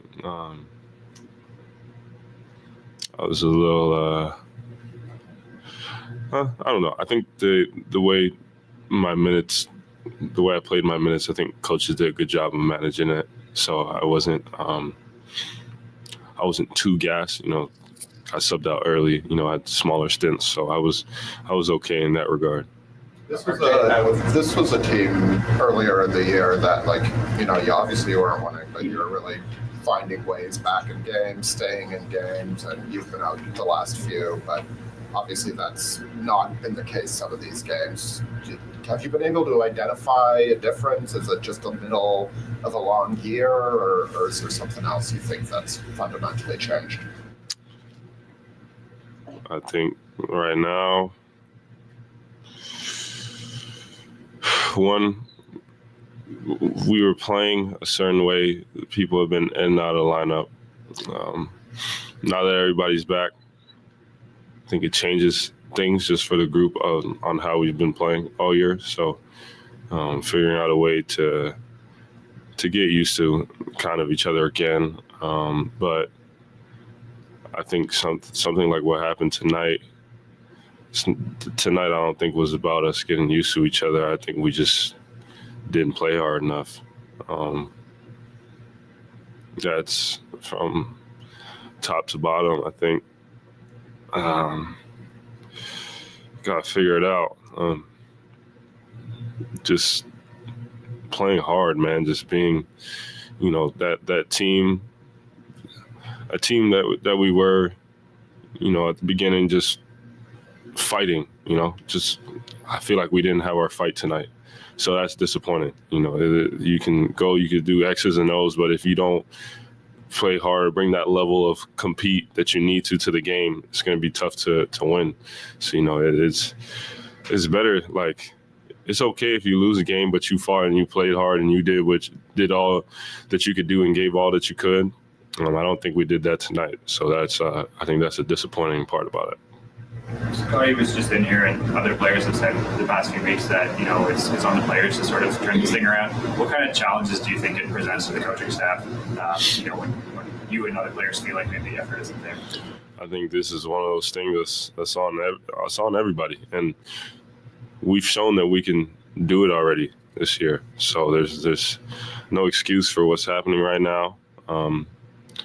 We have to all be better. We have to lock in completely and make sure that we're ready to bring a certain level of fight and compete from the jump, from the start of the game all the way through. And that's all of us, starts with me, Scottie, and Quick, starts with us and just everybody. We got to be able to be together and play harder than what we are right now. RJ, comment est-ce que tu t'es senti maintenant que tu es de retour? Et Giannis est le meilleur marqueur de la ligue. Vous l'avez limité à 11 points aujourd'hui. Qu'est-ce qui a marché en défense pour qu'il ne puisse pas? They're talking about Giannis being one of the marquee players in the league and how he feels about limiting him to only 11 points. Rien. Il a passé la balle beaucoup et tout le monde a beaucoup de points parce qu'il passait la balle, alors c'était pas bon. Et je vais te demander, individuellement, tu fais une saison remarquable, c'est ta meilleure saison en carrière. Est-ce que tu penses que tu n'es pas assez remarqué pour les All-Stars? On doit gagner le match. Si on gagne le match, tout le monde va voir. C'est vraiment collectivement que ça va te permettre d'être. Oui. So you guys, your game plan seemed pretty focused on taking Giannis out of his primary offense, but then once you got rid of the ball, what was going wrong here? Everyone was so open. I think that was on us. We wasn't closing all the way out. We practice that every single day in practice, closing out the shooters. I have a lot of guys that can shoot the ball really well on the team, guys that shoot 40s. So we know they're after the ball is going to get out of his hands, that we got to close out the shooters, run them off the line, make them drive, peel off from there, just help the helper. But, they were just getting open looks and wasn't running those guys off the line, sticking to our defensive principles. And they was making shots. So it was going good for them. Darko said earlier they thought you guys didn't have enough fight. Do you feel that? I think we had some fight, but the second half it wasn't really there as much as the first half. They still got that 20-point lead at us at the end of the first half. Some turnovers that led them to fast breaks, making some big shots. But the whole game, we just got to continue to have that fight. And it hurts us when we're not making shots as well. I think we only had 1 or 2 threes that first half.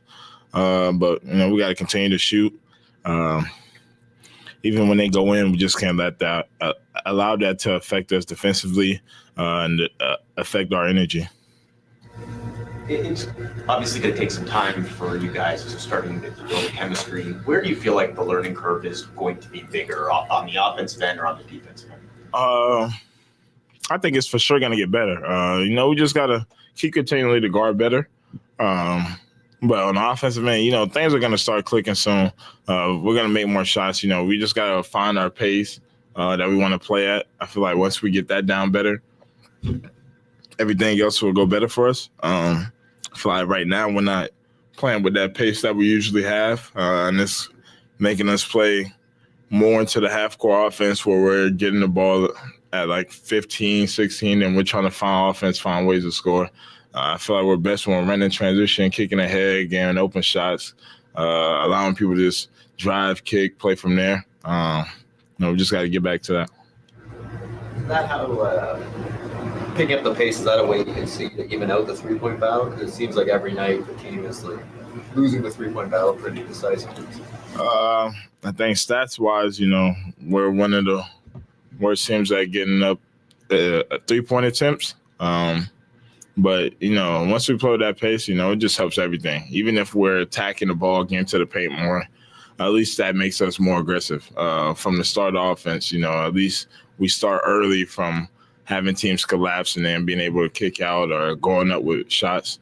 That just allows us to be able to play more free and helps the flow of our offense, get the party started with 20 seconds, get it over, try to attack. Maybe we get some, maybe we don't, but just keep playing from there. Last one.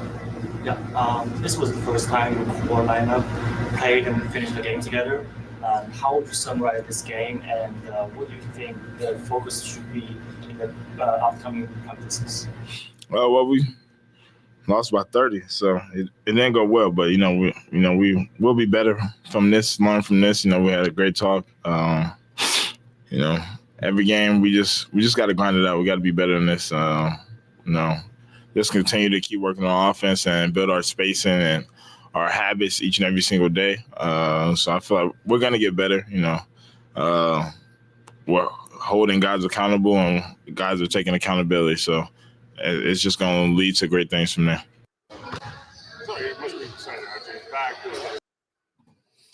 Okay. Jamal Shead has been ahead of Davion in the rotation over the last couple of games, but still no minutes for Mitchell in this game. He's been good for them. Surprised he's the odd one out. Why am I surprised that the people who have been leading the brigade for Davion Mitchell pretty much the entire season are surprised when Davion Mitchell is exactly where I said he would be?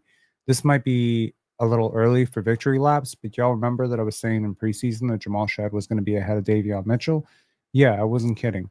And today, prior to this show, I checked out Hello and Welcome for a little bit, and William Lou said, this was no surprise. Davion Mitchell was never part of the plans long term.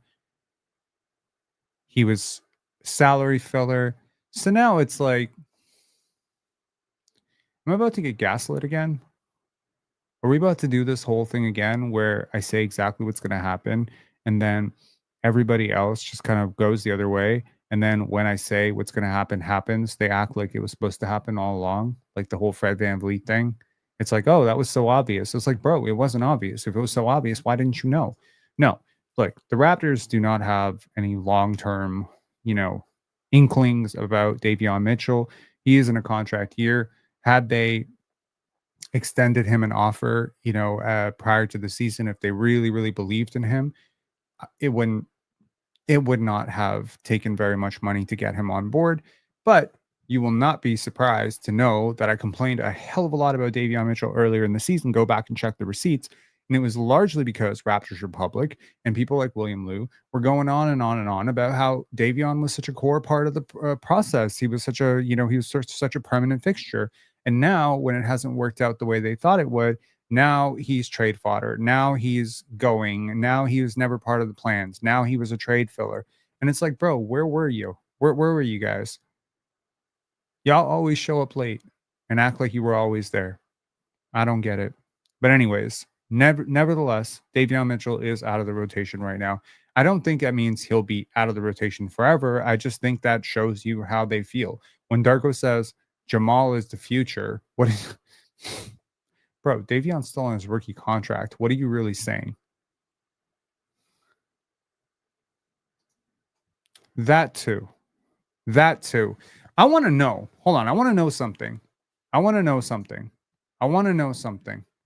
Where are the people who said Emmanuel Quickley was God's gift to point guard Earth?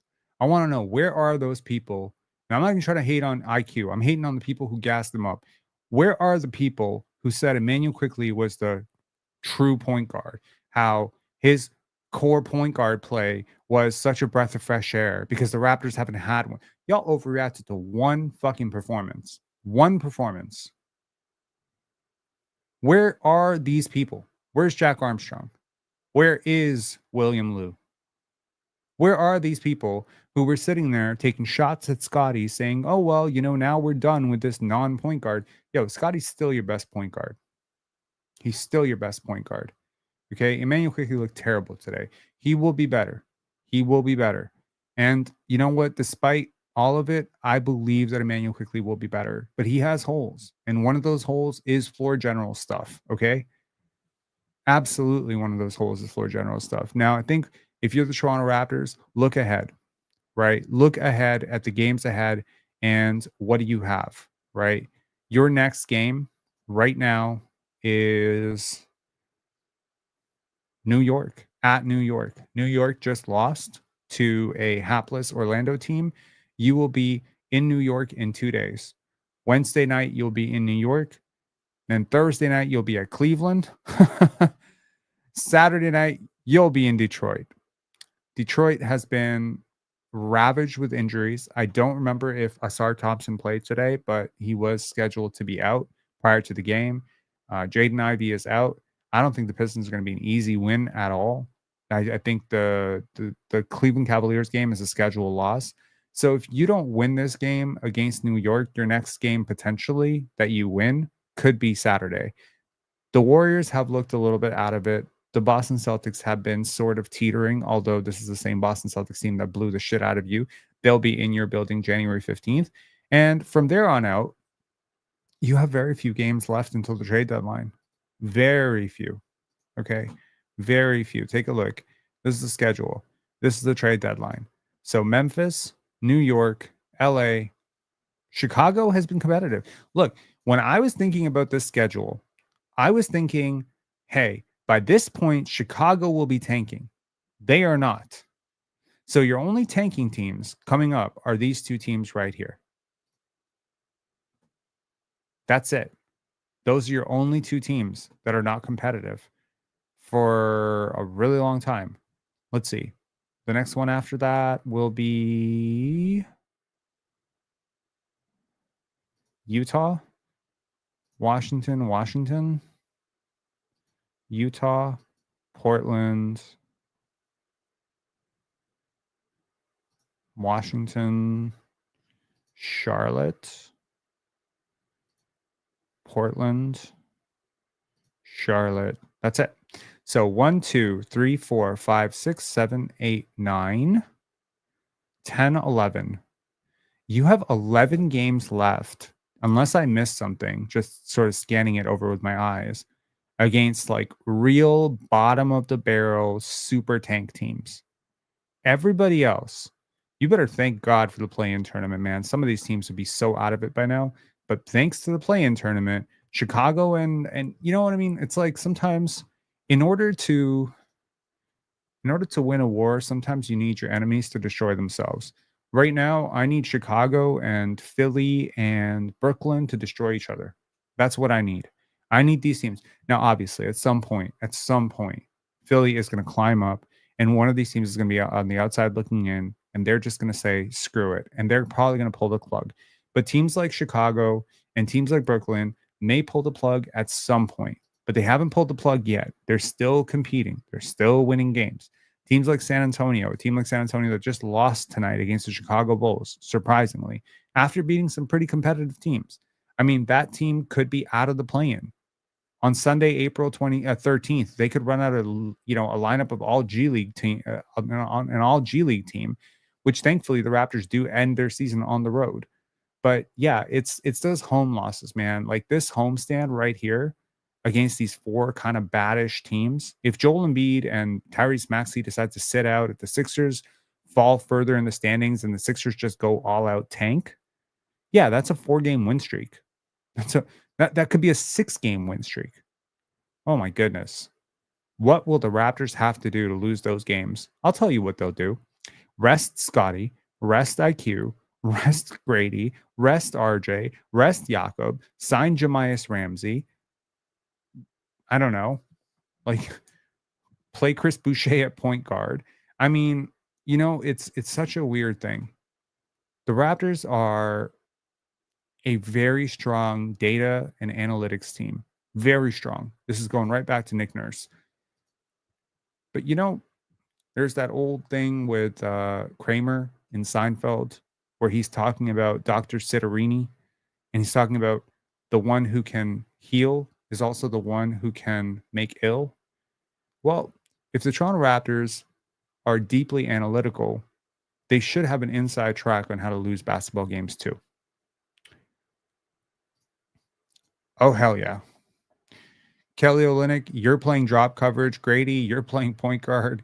You're playing with Jacoby Walter and Jamison Battle and Jonathan Mobo with, we're going to bring back some tank memories. We're going to re-sign Mark Williams. And is it Mark Williams? No, Malik Williams. Wish we had Mark Williams. Malik Williams. We're going to give Ulrich some minutes. Maybe maybe we will see point Ulrich. Maybe that would be time for the Giannis, experiment. But in the end, if the Raptors do end up finishing with fewer than 25 wins, which I suspect very strongly at this point that they will finish with fewer than 25 wins, we're sitting pretty. We're in a good position with the draft, right? The only thing you don't got to worry about is tanking for this team trust. Sure. James saying Clint Capella is a free agent soon. We should throw him an offer. Unless that offer is a minimum contract, I'm not interested. Was a 23 peeking out of Scottie's outfit? Is a Draymond or Jimmy trade incoming? Huh? 23 would be Jamal Shed. That's interesting. I mean, you know what's funny? The Raptors actually do have the ideal. Okay, so I suspect that Pat Riley is a little bit spiteful.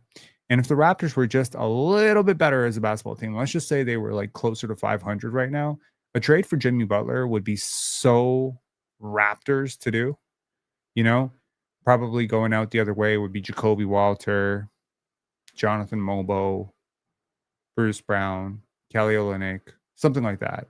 Like, not that I would agree with it at all, but that would feel like such a Raptors thing to do. They would be like replicating the Kawhi thing. It would be boosting the team. It would be boosting the ticket sales in a very down year. I don't know, man. I think the Raptors understand that their business is cooked at this point. I mean, this is a franchise that has been raising ticket prices to Sam Hell, and they have been boosting it by 15 to 20%. And they know that the gravy train has stopped. They know that based on resale prices today and the past 3 months, that there is absolutely no chance in hell, even the most delusional, diehard Raptor fan is going to sign up for season tickets next year unless they change this product drastically. And you know what changes this product drastically? A top 3 pick. A top 3 pick. And then they hype that player up to hell so much, the franchise savior, Cooper Flag, Ace Bailey, whoever it is, until they inevitably struggle, at which point Jack Armstrong gets on the air and says that player doesn't care about basketball. And then we have this whole debate all over again.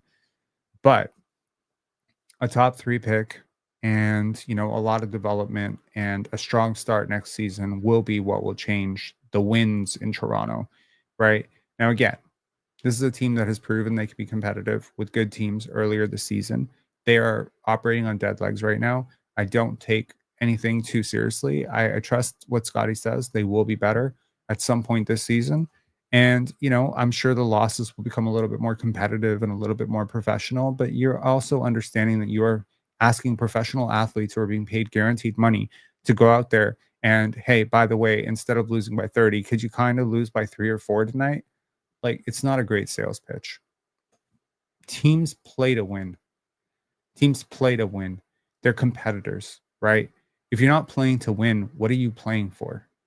You kind of felt like this malaise or sort of like indifference would set in at some point. I was hoping it wouldn't set in so soon, but it has. It has. It's the tired legs. It's like, okay, so not only are we going to lose every fucking game, but on top of that, we're going to work super duper hard and exhaust ourselves. Great. Sounds like not so much fun, but hopefully the team will stay together. I will say this. I don't want my leader coming out hanging his head after a loss. I know that some people feel like that's a good thing. I think there's a lot of people out there who are going to take Scottie's somewhat casual demeanor after this loss, and they're going to take RJ's very like beaten down, downtrodden sort of approach, and they're going to differentiate and demarcate between these two and say, well, RJ feels a lot more like me right now, and Scottie just feels way too chipper to be on a losing team. People are criticizing already in the comments his hair or his hat or his swag or what he's wearing. And they're just like, yo, you can't be wearing this after a loss. Here's the thing. Tim Duncan, probably one of the greatest winners of all time. Never saw him change after a win or a loss. Kawhi Leonard, one of the greatest winners of all time. Never saw him change after a win or a loss. Okay?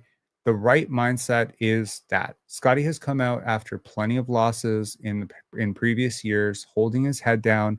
And I've always thought to myself, if something is going to hold him back in this world, it's going to be this. It's that he's emotionally reactive to losses.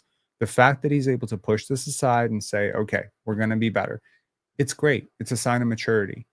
Maturing is this. Hanging your head and being all like, I don't know what's wrong, is not maturing. That's being emotionally reactive. You need to charge your emotions in a good way, especially if you're a leader.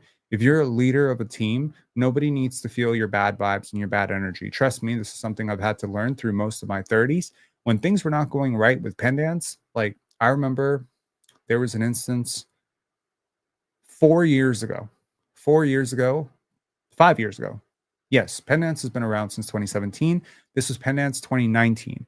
5 years ago, there was a film that, for whatever reason, was not playing. It just wouldn't play. It wouldn't load up. The DCP was not working. DCP, for those of you who are not in film, digital cinema package, was not playing. The sound was not coming through. It was a 5.1 mix, and only one channel was playing. So 5 channels were firing blanks and could not figure it out. So I ran around, tried to remake the DCP. I'm in hysterics because the filmmakers are in attendance. It was a film called The Good Death. The filmmakers are in attendance. Their family has come from all over the city to watch their film. It's a female filmmaker, and she's a very like rising prominent filmmaker in Canada. And all I could think about was, this is the first time their film is playing in this country, and we fucked it up. I fucked it up. And I was holding my head, and I was, like racing up and down, trying to figure this out, apologizing to everybody. I met them in the back row. I was like, guys, we're going to figure it out. We're going to let the other films play, and we're going to figure this out. And don't worry, we're going to play it at the end. And in the end, we ended up playing it off the house speakers, off of a stereo mix, because that was the best we could do, because we couldn't get the 5.1 sound to play. And nobody cared. Nobody had that bad a time. But here I was apologizing about it. And I swear to God, I met that filmmaker, talked to that filmmaker a year and a half to 2 years later, and I was still apologizing about it. And the thing that I never realized in that moment, that my energy brought everybody else down. My team felt it. The house staff felt it. The filmmakers felt it. Everybody felt embarrassed. I'll give you another example. It was literally from the same year. There was a filmmaker I know named Otoja Abbott. Fantastic dude, great filmmaker. He had made this fantastic short called Jitters. And I'd seen Jitters because it screened with my film at the Gasparilla Film Festival. And so Otoje and I were down there, and we also were screening with this film, Space Girls, by Karis Watford. And being down there for the Gasparilla Film Festival with my own film, I decided these two films need to come to Pendance. They were fantastic shorts. I wanted them both to come to Pendance. And what was amazing was when these films got selected to Pendance, both of these filmmakers flew to Pendance, because I had told them all about Pendance and our full audiences and how we always have such a lively Q&A, and it's really amazing. And, you know, you'll love the energy. It's so much better than Gasparilla, because Gasparilla, there was like 6 people there to watch our film. I'm like, don't worry, man. It's going to be like hundreds of people to watch your film. It's going to be amazing. And they came. Karis came from the UK for her 8-minute film, 9-minute film. And Otoje came from New York for his 14-minute film or 13-minute film. These are short films. It is a tremendous amount of money to spend to come to Canada in the winter. It was freezing. And instead of hundreds in the audience, there were only 75 people, 80 people. And the theater was huge. It was like 40 seater. When you only put 70 or 80 people in a 540 seater, it feels really empty. It feels weirdly empty. And I found myself apologizing again. So we went for drinks after, and I was like, guys, I'm so sorry. I thought more people would show up. And they're just like, are you kidding me? This is like an amazing screen. Wow, this was amazing. And I just couldn't stop apologizing. I was just like, no, guys, like, you know, I told you it'd be hundreds, and I feel bad about this. And I brought everybody down again. My mood brought everybody else down. I was wrong. I was wrong. My attitude was bad because I was in a bad place, and I didn't know how to bottle up my emotions, and I didn't know how to manage my emotions properly. And so they were very leaky. I was spilling my emotions everywhere. I felt disappointment, so I made sure that everybody else felt disappointment because I thought that they were disappointed. And so I made them feel disappointed, even though afterwards they were the ones consoling me, telling me, this is the most people who've ever watched our film. This is amazing. We're super happy that we're here. And I just couldn't believe it because it fell short of my expectations. There are certain people in this world that just drive organizations down because they have a really bad attitude, because they're not very grateful, because they're not humble, because they carry very, very bad energy, because they carry heavy energy. And what I'm trying to say is that I'm very, very happy that Scottie Barnes is not doing that right now, that he is the person who's going to get on the bus. He's going to say, let's get ready for New York. And it's going to be all go. And tomorrow, when they do the morning shoot around, or when they get on the plane, there's going to be no carryover, because that carryover, that's what drains everybody. During a losing season, you need smiles. You need happy people. You need people who are going to keep things upbeat. You need people who are going to joke around. And honestly, this media space can't stand it. They can't stand it. I will never forget people being like, you know, Vince Carter, how dare he smile after a loss because, you know, he hugged Antoine Jameson after a loss to the Warriors or something like that. How could he, you know, he's soft. And it's just like, I get it on one hand. I do. I get what you're saying. But how does scowling after the game change the game at all? All it does is create some sort of fantasy theater in which the players are as emotionally reactive as you. And they don't need to be. And it's not effective for them to be. Smiles are good. Playing with joy is good. Playing with joy is good. That's something that I have learned a lot from Darko Rajakovic, but also what I've learned from Phil Jackson, what I've learned from Greg Popovich, is that playing with appropriate fear is good. Playing fearful is not. Playing with appropriate joy is good. Playing loose and careless is not. There needs to be an appropriate balance struck on these emotions. And honestly, basketball is very emotional. It's a very emotional game in which players are constantly feeding off of each other. You know for a fact that when you have been on a basketball court and one of your teammates looks you off because they want to hunt their own shot, that is going to change how you run the next possession. You know for a fact that when one of your plays blows a defensive assignment that's on them, and then they look at you like it was on you, that pisses you off and it makes you not want to try very hard. That's the type of energy that the Raptors need to get rid of. Honestly, that's what they need to get rid of. So if I got paid $200 million to win or lose, I will always be happy. Oh, I will never understand people pocket watching Scottie Barnes, but let me tell you something. That dude has earned every penny of what he has been paid, and he has not even been paid that $200 million yet. That $200+ million contract that you seem to be eyeing, that 224, that actually kicks in next year. I've heard so many people countlessly say, "Oh my God, Scottie's being paid like a max player. He needs to whatever." No, Jalen Brunson's being paid like a max player, and he just lost to Orlando Magic. Go at him. Okay. Giannis Antetokounmpo is being paid a super max, and he just lost to the Utah Jazz. Why don't you go at him? Scottie has massively outperformed his rookie contract. Do you realize right now that Scottie Barnes is the 163rd highest paid basketball player in the NBA right now? 163.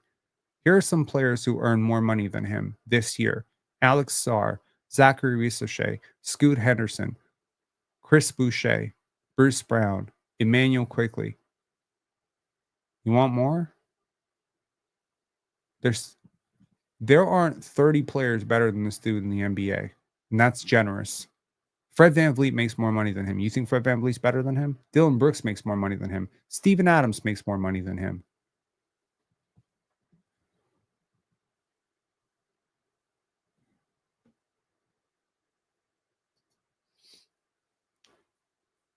Is he toxically positive? I haven't watched in a very, very long time.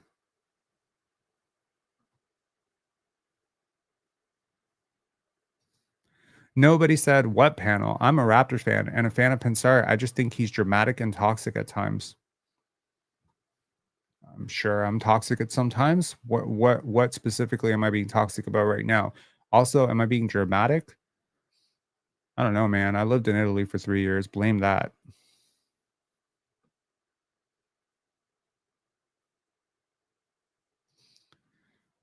There's only a handful of players that care about basketball. Scottie is one of them. I 100% agree with you. Scottie cares a tremendous amount.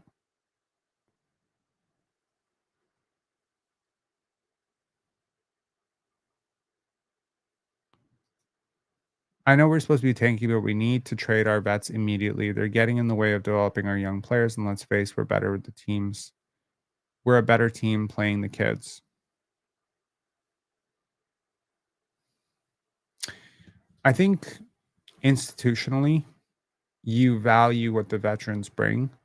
There's certain skills and there's certain skills that can be transferred, much like NBA 2K, right? When you talk about, mentor badges and stuff like that. I think 2K is weirdly realistic in terms of a sim. I think, the way Bruce Brown cuts, like Darko has talked about Bruce Brown's cutting for years.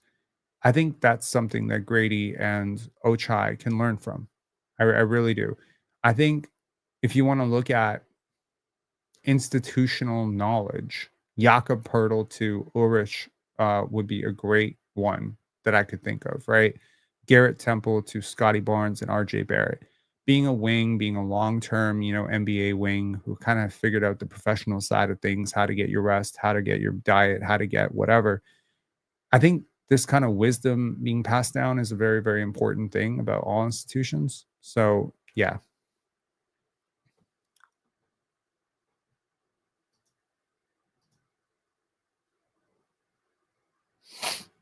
We are already so bad. I'm worried how ugly it will get if we take more steps back by trading the vets. James, here's the thing. What does it matter? Like, 25 points, 30 points, 40 points. What does it matter? A loss is a loss. Okay. Again, I'll reiterate. I prefer to lose by 3. I prefer to lose by 2. You know what I don't want to do though? I don't want to win by 2. So at some point, it's like I'm aiming for losses. Okay. I'll be okay with the wins. As I mentioned, I stuck to my credo. My deal with y'all in the beginning of the season was I was never going to come out here and complain about the results. I was never going to do it. I was never going to come out and say, oh my God, we should have won this. Or, oh my God, we should have lost this. I was never going to do that. So when the Raptors go on their inevitable 4-game win streak against Portland, I'm not going to be screaming, oh my God, because I know that this is just a part of it, right? What I would be very upset about is if Jacoby wasn't playing. What I have bitched about is that Jonathan Mobo is not playing. Now I have to learn to trust the process just like you will. But yeah. Why though? Again, defense in the NBA is about scheme. Okay. Right now, the Raptors are not about scheme. They're about individual development. So once again, at what point does bringing in a new coach and trying to implement a brand new defense in January going to make you better?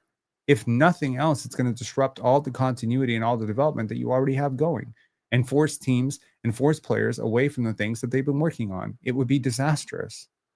Firing Darko right now would be crazy.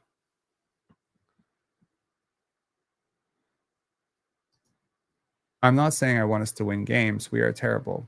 Okay, so here's the thing. Wins and losses are measured on the scoreboard, right? We can agree, right? But I want you to imagine that there was a game in which you generated 72 open three-pointers and you missed all of them. You probably lose that game by like 45 points to 55 points. You know, one of my favorite coaches in the league, and I never thought I would say this, but he actually has slowly become one of my favorite coaches in the league, and that is Joe Mazzulla. Joe Mazzulla's preaching process, like over everything. His defense is bad. We didn't make shots. This is bad. We didn't make shots. Our spacing was bad. And it's like, bro, your defense is terrible. You're losing these games. And the truth is, he doesn't care about any of that. He cares about the process. He cares about the spacing. He cares the guys are in the right spots. He cares the guys are taking the right shots. He's never sweating whether or not his team made shots, ever. Simpletons sweat whether they make shots or not. Okay? He doesn't care. He does not care. And neither should Darko, and neither should you. The truth is, you need to be invested in shot quality. That's what you need to be invested in. You need to be invested in those incremental wins. Again, if I want to make a player worse, let me give you an example. If I know that Nikola Jokic is 10 times more effective going over his on the right block, going over his right shoulder than he is on the left block, going over his left shoulder. Well, if I want to lose games, I'm just going to put him on the left block and force him to go over his left shoulder. I'm going to say, I want to work on that. Trust me, it's going to make you a better player long term. This is a losing season. We're going to work on the things that are going to make us better. And when we're better, then we'll start winning games. Kind of like the promissory note.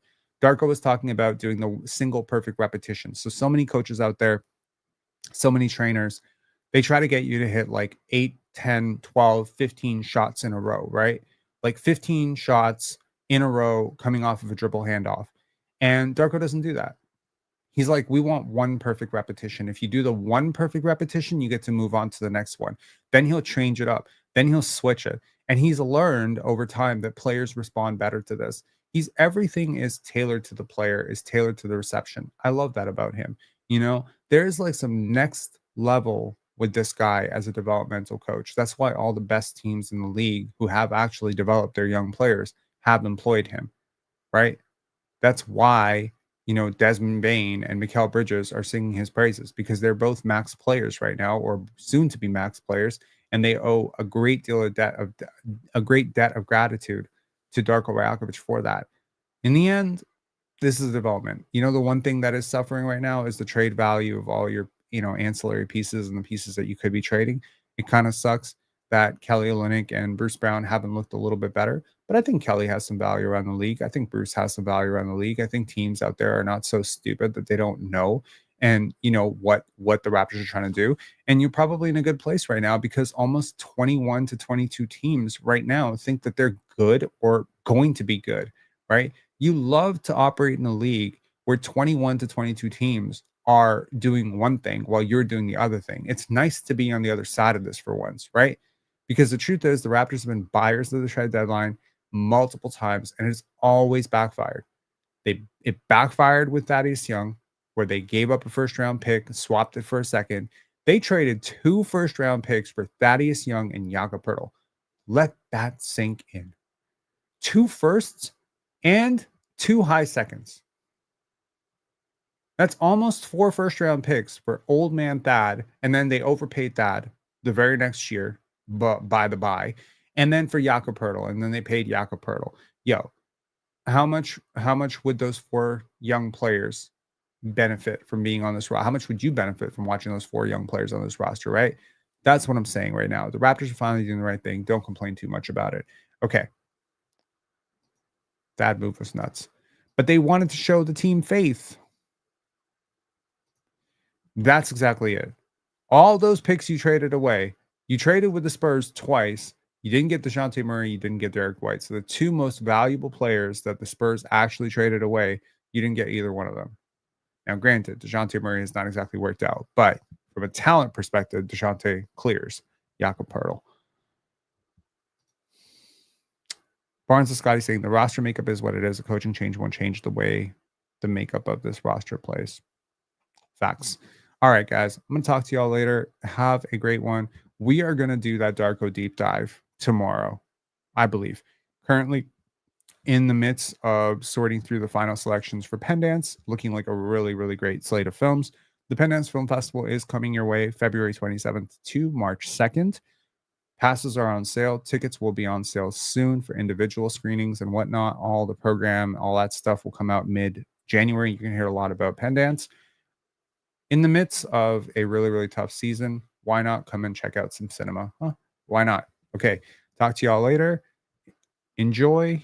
And a big thank you to all of you. A big, big thank you to Justin, James, and Recruiter Dude. As always, thank you so much for supporting PENSARE Basketball. I was about to say thank you for supporting Pendance.